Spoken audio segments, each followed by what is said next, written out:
Good morning everyone. तो कल आप लोगों ने अर्थराइटिस के बारे में बेहतर तरीके से समझ लिया होगा। तो चलते हैं हम आगे की तरफ और बेहतर तरीके से इसको समझने की कोशिश करते हैं। तो अब हम आज चर्चा करेंगे जो गठिया होती है यानी कि जो अर्थराइटिस होता है उसके अलग अलग कौन कौन से प्रकार होते हैं। तो अब आप लोगों को स्क्रीन आई थिंक विजिबल तरीके से बेहतर तरीके से विजिबल हो रही होगी।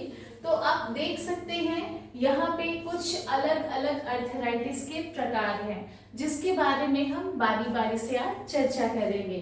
तो सबसे पहली चीज रूमेटॉइड अर्थराइटिस आप लोगों को स्क्रीन पे देखने को मिल रहा होगा।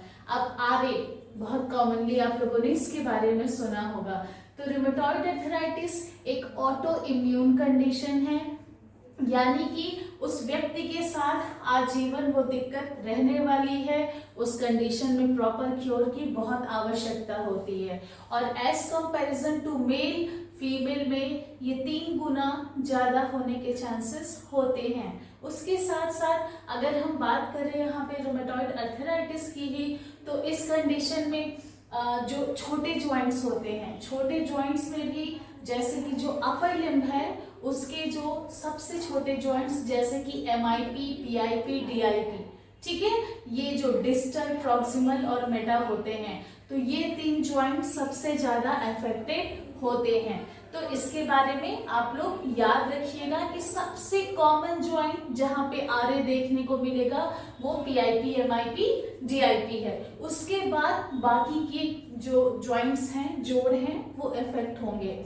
ओके, चलिए अब हम चलते हैं आगे की तरफ। तो उससे पहले मैं एक और चीज बता देना चाहती हूँ।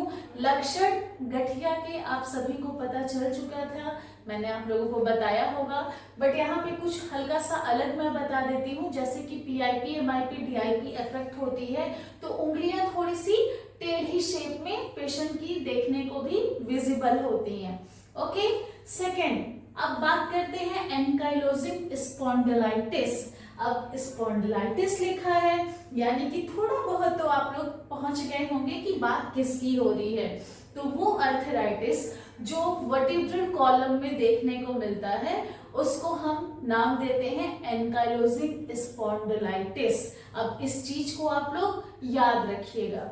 ओके, और इसके साथ साथ जो एंकाइलोजिंग स्पॉन्डिलाइटिस होने का कारण होता है, जैसे कि वैसे तो जेनेटिकल होता है और दूसरा एनवायरमेंटल भी हो सकता है। अब जेनेटिकल में हम बात कर रहे हैं तो HLA-B27 इसका मेजर कॉज है जिसकी वजह से पेशेंट्स को एंकाइलोजिंग स्पॉन्डिलाइटिस हो सकता है और समय के साथ कंडीशन सीवियर होती जाती है और पेशेंट के वर्टिब्रल कॉलम तो अफेक्टेड है ही, उसके साथ साथ जो SI ज्वाइंट होती है, सैक्रोइलियक ज्वाइंट होती है, वो भी क्या होने लगती है, अफेक्ट होना शुरू होने लगती है। बाकी के इन्फ्लेमेशन के साइन हो गए, फर्दर जो भी लक्षण हैं वो सब कुछ तो हम डिस्क्रिप्शन में बेहतर तरीके से आगे समझते चलेंगे। आज आप लोग एक क्विक रिव्यू इन सभी के बारे में समझ लीजिए। तो अभी तक हमने 2 गठिया के बारे में समझ लिया। अब आते हैं तीसरी, ऑस्टियोआर्थराइटिस। अब अर्थराइटिस में ही ऑस्टियोआर्थराइटिस, जैसा कि मैंने आप लोगों को बताया होगा, जो नी ज्वाइंट होती है वहां पे 2 हड्डियों के बीच में क्या होता है, कार्टिलेज होता है, ठीक है, जो क्या करता है, शॉक एब्जॉर्बर का भी कार्य करता है और वहां पे एक लुब्रिकेशन की तरीके से उपस्थित होता है। ठीक, वहां पे घर्षण होने से हड्डियों को रोकता भी है, तो इस चीज को ध्यान रखना है। तो ऑस्टियोआर्थराइटिस की कंडीशन में आपको पता चल गया, इसको वियर एंड टियर के नाम से भी जाना जाता है, यानी कि एक उम्र के बाद ये गठिया पेशेंट्स में देखने को मिलता है। चलिए हम बढ़ते हैं आगे की तरफ, यानी कि जुवेनाइल अर्थराइटिस के बारे में जानते हैं। तो जुवेनाइल अर्थराइटिस यानी कि जो अर्थराइटिस 16 साल से कम उम्र के बच्चों में देखने को मिलता है। अब जैसे कि इन्वायरमेंटल फैक्टर भी हो सकता है, जेनेटिकल फैक्टर भी हो सकता है, तो यहाँ पे अलग अलग कारण हैं जिसमें कम उम्र में बच्चों में अलग अलग इन्फ्लेमेशंस के लक्षण और उसके साथ साथ अलग अलग प्रॉब्लम्स, डिफिकल्टीज, डिफॉर्मिटीज देखने को मिल सकती है। तो यहाँ पे आप लोगों को याद रखना है ये मैक्सिमम छोटे बच्चों में होता है, वो भी 15 से 16 साल के कम उम्र वाले, यानी कि इसको किशोरावस्था की गठिया के नाम से भी जाना जाता है।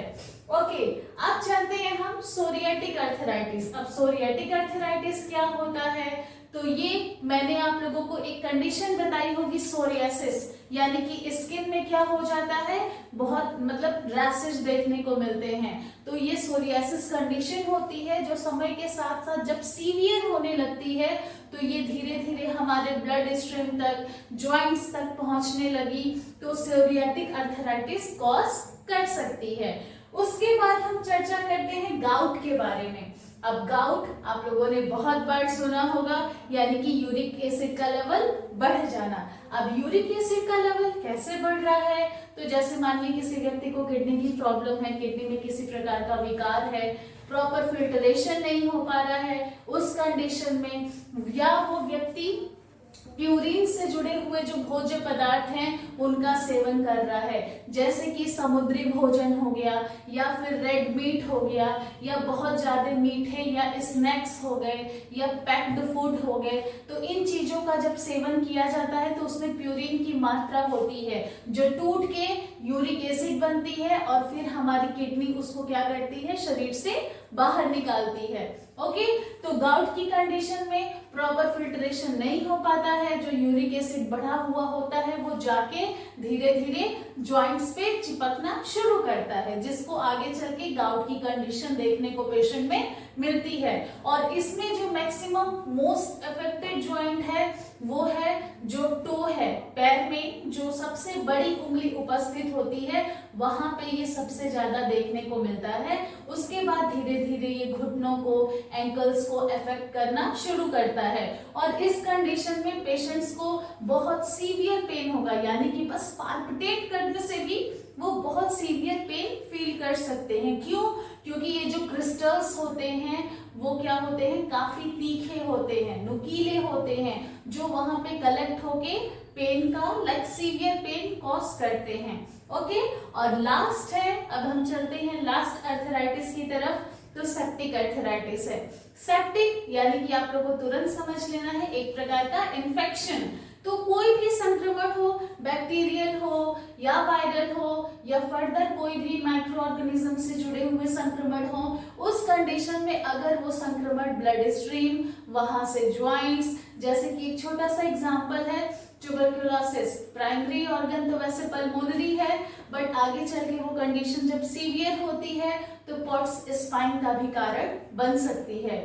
तो ये अलग अलग आप लोगों को आज हमने टाइप्स के बारे में बताया। अब आज के लिए इतना ही, धन्यवाद।